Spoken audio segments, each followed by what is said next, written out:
family. Welcome to Purpose, where we are just trudging along through the Bible, reading these stories so we can kind of figure out how to live our own lives and how we can get closer to God, because that's the whole reason for being on this earth, to get to know God more and more every day. And when you love God, you gotta love his kids. You gotta love other people, which is like the hardest thing in the world. And God knew that, which is why he gave us the Bible. The Bible is our roadmap to get back to God. And guess what?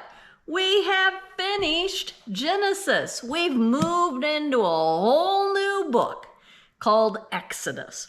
Exodus is all about just what it sounds. It's an exodus. It's a leaving, a moving, a going. It's all about this guy named Moses taking the Hebrew people out of Egypt. Because remember, there was a big famine in the land of Canaan and in Egypt and all over the region when Joseph, Jacob's son, was there in Egypt, and he saved everybody. That's what we read last time. He saved all the people from the famine. He brought Jacob, his dad, and all of his brothers and family to Egypt to live with him so they'd be safe, so they wouldn't starve in the famine. Well, the problem was they never went home. They stayed in Egypt forever. 400 years. These people are still there. They never went home.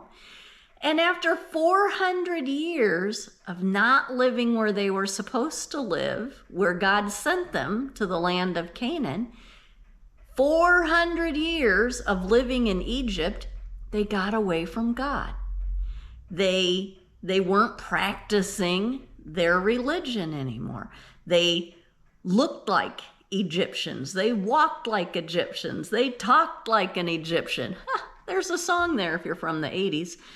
And they had lots of idols like the Egyptians had. They practiced the same faith as the Egyptians, but kind of molded it with their own. So these people are just a hot mess. And yet God is going to call them the chosen people, and Moses is going to come along, because after 400 years, there's a new Pharaoh, new man in charge, and he doesn't like these Hebrews, and he enslaves them. They're his slaves. They have to do all of his work. And so Moses is going to come and free them. And all throughout Exodus, God calls the Hebrews his chosen people. Well, that doesn't mean that they are these great people who are living these holy lives, who are like saints on earth, and God's chosen them above everybody else to go to heaven, and nobody else gets to go to heaven, just these chosen people. No, that's not it. Like I said, they were a hot mess. If you read the Bible enough, you will find out God usually chooses the broken people, the people who are least qualified for the job. People like me having a YouTube channel about Bible stories. I'm like the least qualified person on the planet to be talking about Bible stories, but I feel like God wants me to, so I'm doing it. And I might get stuff wrong, and I may not know all of the little tiny details that biblical scholars know. There's a whole lot of people that know more about the Bible than me. I just know how to read these stories and relate it to my life, and maybe help you relate it to your life. Same thing with the Hebrews. They're chosen, but that doesn't mean they're great.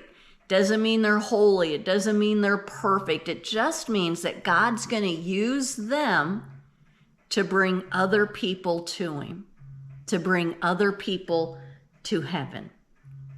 And he's going to open heaven up to everyone, and the Hebrew people are going to help him do it. Now you have to know the end of the story with his son Jesus coming down, but the Hebrew people God is going to use to help bring other people to him.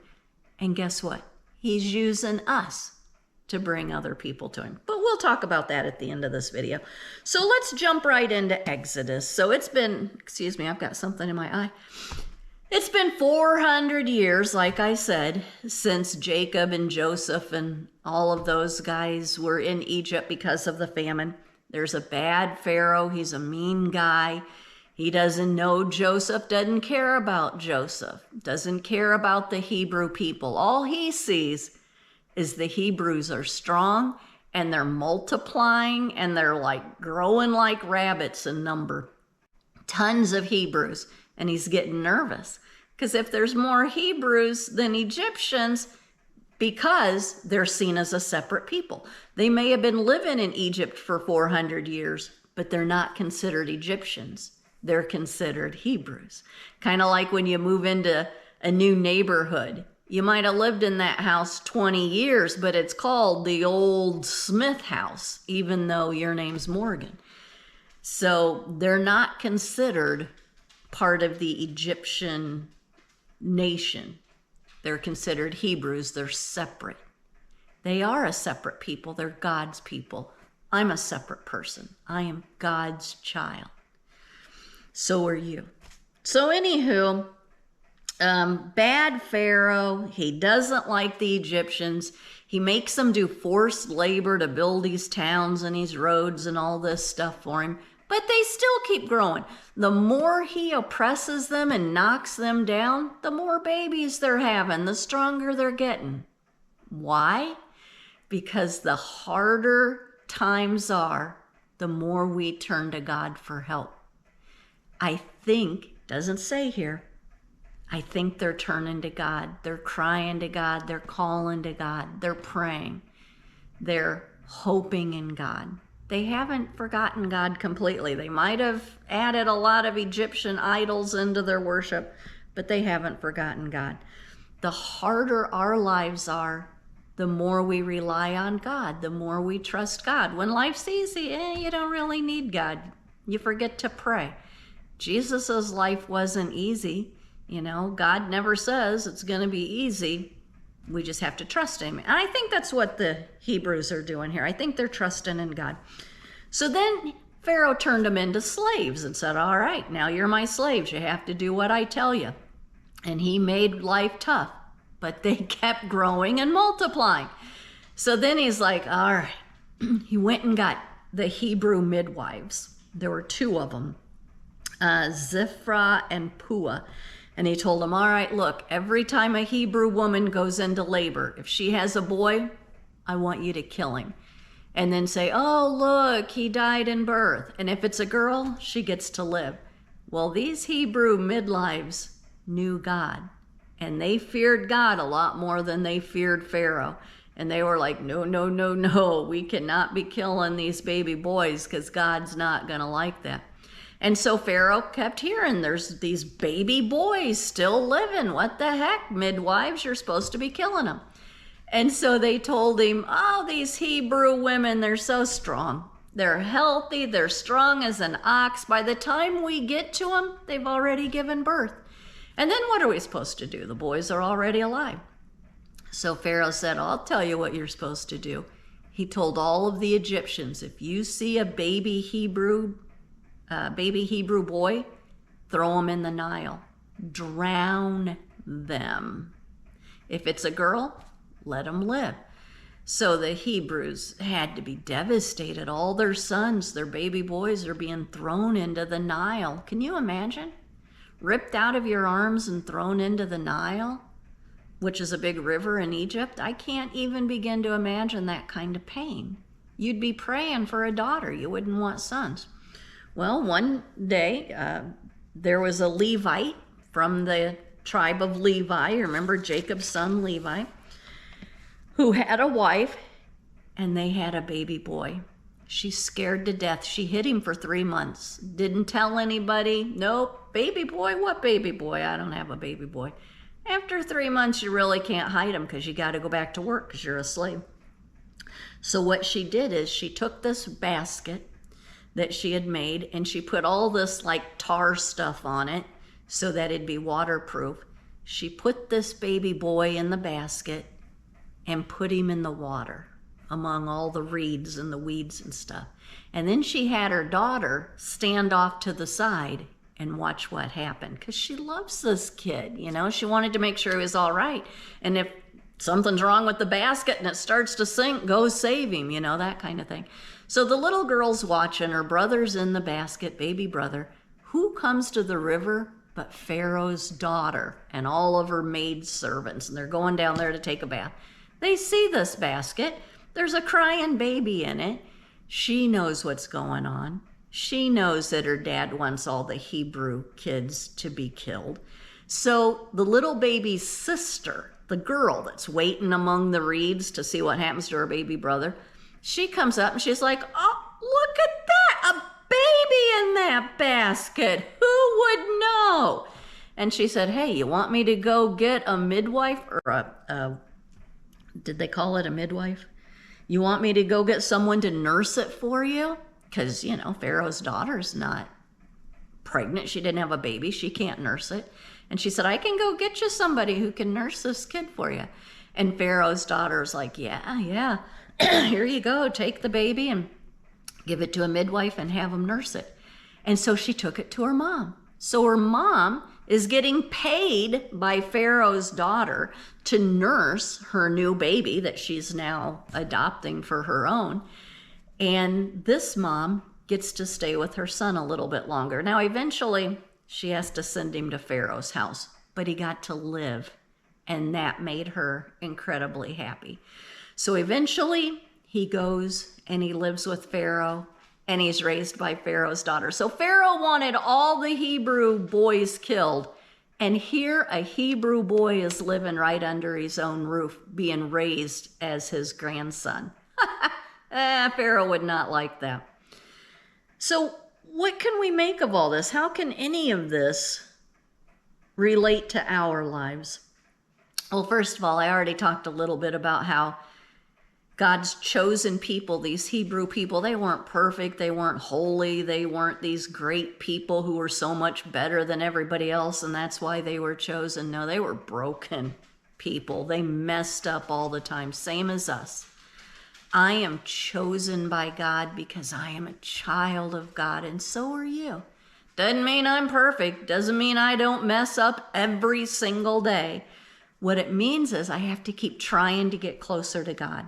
I have to live my life in a way where every time I mess up, I go to God and ask Him for help, and I try to do better. I try to get closer to Him. I try to get to know Him better. And I try to teach other people about Him, not by preaching, not by saying, you need to do this or you're going to hell, you know, none of that. But just by saying, hey, I have had that problem and I had to turn to God. I couldn't do it on my own. I prayed and God helped me, and maybe He can help you. Can I pray for you? I'll pray for you. Maybe He can help you, which is weird to do. You know, it's hard to do that, but the more you do it, the easier it gets. And the more you talk about God to people, the easier it gets. So that's one thing. Another thing is the basket. So this basket, she put all this tar in, put it in the river with the baby in it. It didn't sink. It saved the baby. First of all, she sent it to water. Water is saving. Water was going to save this baby. Putting it in the river would save it. Water saves us in baptism. We get the gift of baptism to wash away original sin and to bring the Holy Spirit of God into our hearts. That saves us. That opens up our eyes and our hearts to God. Same thing with this little baby. And the basket floated in this water and surrounded the baby and protected it and kept it safe, just like the ark, just like Noah's ark was in the water when the flood came, and it kept everybody safe, nice and snug inside of the ark. Same with the basket. Our ark is the church. Church with a big C, not a little c. What's a big C church? It's the church that Jesus wanted us to have. It's the church where everything in the New Testament is about. It's not all the picky pettiness of pick your religion church today. All Christian religions have their petty differences and problems, and none of them, you know, are these perfect shining examples because they're run by men. And so, you know, we're going to mess up. But the church with a big C is God's idea of the church, which includes all people And it's loving Jesus, loving God, love each other. That's the church with a big C. That is true. That just popped into my head. The church with a big C is love God, love each other. And that church will protect us from everything. We might still have hard things happen to us, but it'll give us peace, it'll give us strength, it'll give us comfort that we wouldn't have if we didn't have it. That was good. I just came up with that. And then the women were preserving life. They knew what Pharaoh was doing was wrong, and they weren't going to go along with it. Whether it was the midwives who didn't kill the babies, whether it was Pharaoh's daughter, or even Moses's mom. This baby's going to be called Moses. That's what they named him. They all knew it was wrong. They didn't march in a parade. They didn't have riots. They didn't go on CNN yelling and griping.